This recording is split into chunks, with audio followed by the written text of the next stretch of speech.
You're listening to Edge of Faith, a multimedia magazine where we discuss art and culture through a Christian lens.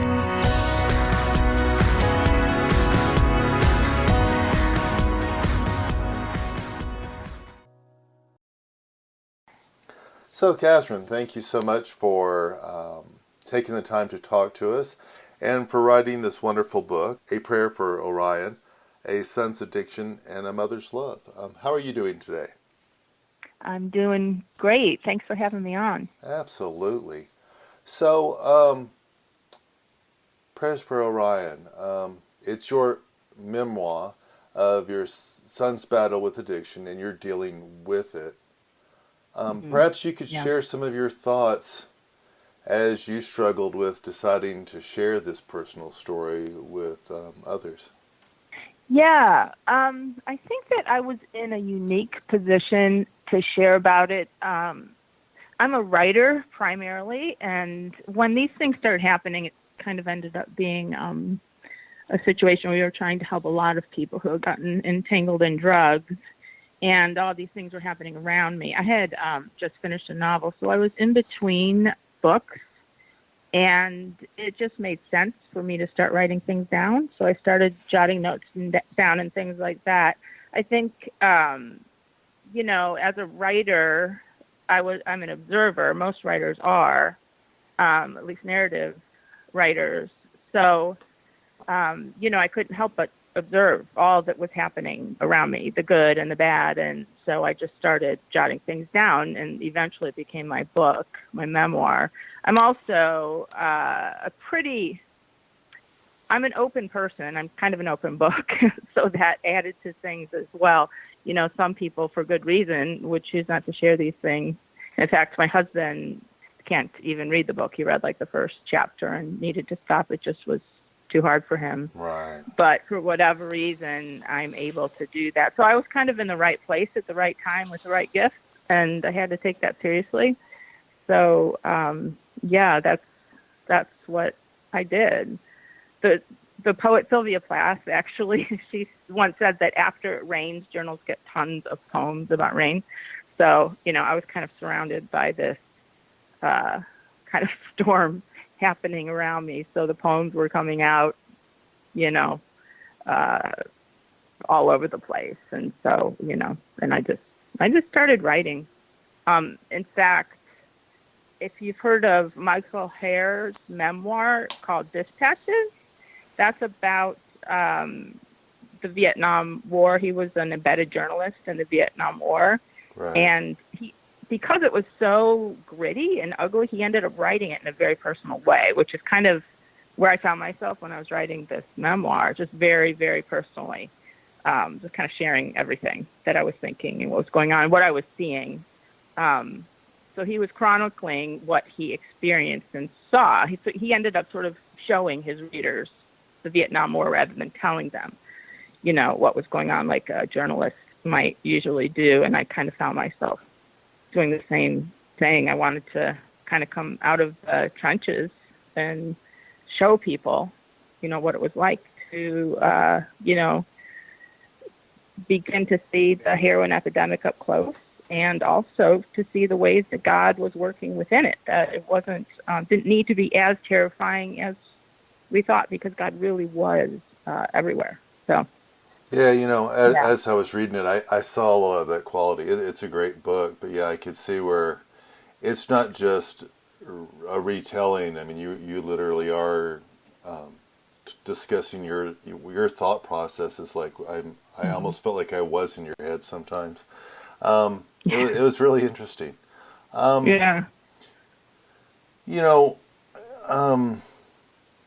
We really do in this country. We're facing an opioid crisis, and I've been educated a little more on that. And you bring it up in your book as well, that a large piece of that is the outcome of the overuse of pain management, which for a period here has been taught to medical providers.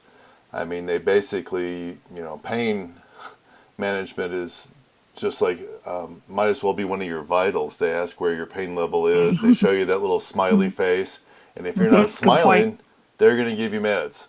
So Right. maybe you could elaborate on that issue of the opioid crisis some to Yeah, the audience. yeah. Sure. I always have I just want people to understand, I guess, how much pressure doctors are under, and how in medical school until recently doctors were taught that, like you said, one of their main priorities was to relieve pain, and didn't hear much about the addictive qualities of opiates and that sort of thing. And then, of course, on top of that, we had pharmaceutical companies pushing them to the doctors. I don't know if you've ever been in the doctor's office and you see somebody come in with a briefcase, and it's usually some pharmaceutical representative Mm-hmm. trying to push the newest medicine on them. So that was going on as well, and then it just got out of hand. And now I think most people kind of know better, doctors especially, the dangers of some of these medicines. Um, but it's interesting, the history of it.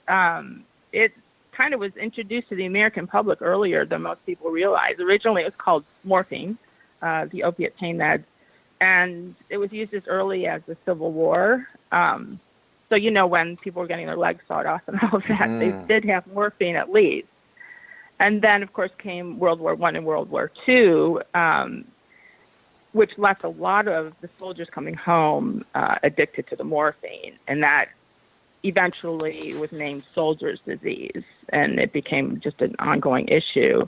But because of the disease and probably the potential to make money from it, pharmaceuticals, Bayer in particularly, Bayer Pharmaceutical began working on a way to treat that disease, and eventually figured out a way to boil down morphine.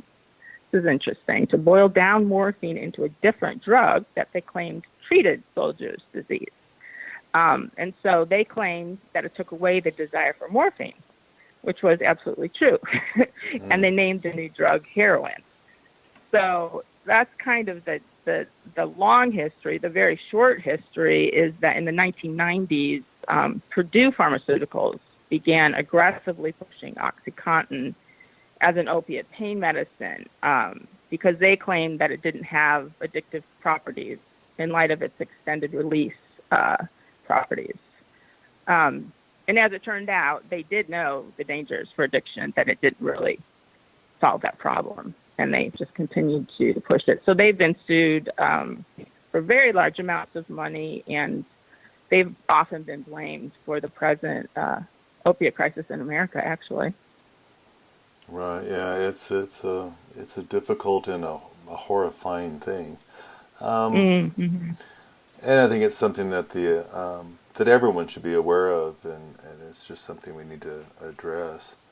But Right, right. I guess back to the book. Um, you know, I guess like I said earlier, when I was reading it, a lot of times it was like I was in your head, and I'm the parent of now grown children as well, and I Okay. could so identify with how blind we are as parents. When we see Mm, signs of abuse, or really anything, whether it's a mental issue or anything else, because all we really see in our kids is their little children, and they're perfect. And even when we do, mm. when we do start to see things, we're like, oh well, certainly, my child wouldn't be in that spot. And so we just, we have Mm. blind spots. Is I guess is the Yeah. point.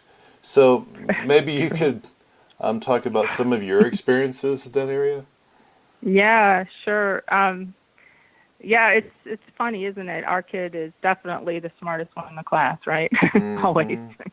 the kindest one. And one of the most fun things about being a parent of a young child is sort of dreaming about their potential, right? And seeing their gifts and seeing that they're smart with mechanical things or writing or what have you, and just dreaming about how they are going to grow into these gifts that they have, and kind of being in awe of those things. So it's hard when you find yourself kind of needing to make that jump, or being forced to make that jump into, wait a second, things aren't going out, coming about the way that I had planned them to. I think, it is.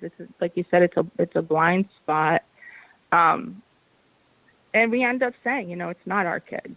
If you end up finding out that your child's smoking cigarettes or doing something like that, your first inclination is usually not that your own kid is the one that passed out the cigarettes to his friends, but some bad kid did it to your friends. Absolutely. And it might be so, but you just assume it's not your kid. There's just no possible way.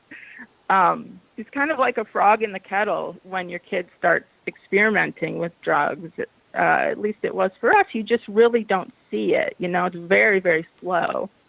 You might notice little things, but, eventually, and for us, it was sort of when our son actually sat down and told us that he had begun doing heroin. That's sort of when the frog jumped out, there's little things that did show us that there was a problem happening for sure. Not the extent of the problem, but we began to find things in his room or whatnot. But even after he was doing the hard drugs, you still have this sense of he's such a good kid. Part of it probably is because your kid's heart. If it's another kid, you haven't been with them their whole life. You haven't watched them grow up. And you have watched your own kid grow up, and you have seen the gifts that God's given him and the sweet times and the things that he did. And when he used to write Valentine's Day cards to you, things like that. And it's really, really hard to kind of slide into that. Okay, that is gone right now. It's still there. I think it's good for a parent to remember it is there. That's how your child was made. But right now we've got something that is absolutely taken over his life. And the reality is it is there, and so we have to deal with that one thing. Absolutely. I'll probably just play the guilt card now and tell the audience that if you're a parent, you need to pick up this book and you need to read it just so that you can, get the full understanding. Because, I think every parent can see that they do have blind spots. And then, it has a lot of information and a lot of healing in the book as well. So I think it's a great read, and everyone should pick it up. With that being said, do you have any final thoughts you'd like to share with parents before we conclude the interview? Oh gosh, I guess if you are going through this sort of thing, my biggest thing is to always remind people that you're not alone, and that I mean that you are not alone. There are a lot of us out there. There are a lot of groups. I think a lot of times, if you're in the church or just in your community, we always blame the church for things. It's probably true, in a larger way, that you can feel very alone, that you're embarrassed or ashamed to talk about your child, and you shouldn't necessarily tell everybody, but be prayerful and look for ways that God might be providing for you to just have a group to share with and mostly pray with for your child. There's a lot out there now, and I think with the opiate epidemic, things have gotten more available to people, and there's some really wonderful places to kind of get help and just get the peace that you need, or at least the help that you need, if nothing else, to be able to open up to people. But I do have one of my biggest, I guess one of the things I do like to pass on, at least that I've felt frustrated about, is that sense of tough love. And I think that that's been something that's kind of been talked up a lot. We were actually counseled when our son was doing heroin in a very bad place, we were counseled to just kind of kick him out of the house and that sort of thing. Tough love, meaning, kick them out, don't give them the community, that sort of thing. That way they'll hit bottom, and then they'll get sober. It's kind of like the prodigal in the Bible. The assumption is that they'll find themselves hungry and eating the pig's food and repent, right? And I think there are a few major things wrong with this perspective. I don't think that we can force that. We can't force our kid by kicking him out to go end up in the pig pen, and want to come back. If we're talking about heroin, also kicking them out can very often mean that they're going to die. Our counselor told us to kick our son out at a certain point. He would not have come back because at that point where he was, he did overdose, but thankfully he was not kicked out. So he wasn't on the street. I mean, I understand that, notwithstanding very destructive behavior, where people are getting hurt and that sort of thing, there's definitely, things to keep in mind. But I think that for the most part, keeping the sheets turned down for them in the evenings or in the mornings, 3 o'clock in the morning, it's an important part of saving them. I think they need that community more than ever. Their greatest need is for love. In my book, I talk about heroin being fake love. And, of course, we know that pure, true love is found in Christ. And so when my husband, who was immersed in prayer for him, actually went to our son and kissed him on the forehead, even as he was about to use, I think that reminded him of the real thing, of what the real thing looks like. And so there are moments like that I think are good to take advantage of. And it can also heal some of the natural, distance that can happen as a result of, addiction. So, addicts, anybody else need to be reminded that community and love is there waiting for them whenever they need it. Because remember, the prodigal's father never kicked him out. And at any point, if his son had appeared at the end of that driveway, he would have, hiked up his robes and ran to him and hugged him, probably with tears in his eyes. So I think that there's this sense that that it's okay to keep loving our kids, that we don't need to push them away to heal them, but that, in fact, we can pull them close to heal them. And that's what we want to do, really, instinctively. It's kind of our sense of, I have to be a good mother or father and push him away because he's doing this. I have to discipline him, right?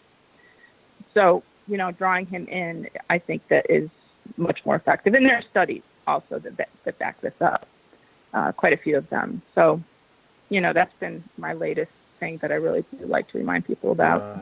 Right. I'll have to agree with you, because really, I think the prodigal son story is more about the loving father, and that it's showing you that God is always there to take you back. I think that God made us relational, and you don't want to break that relation, especially with your children.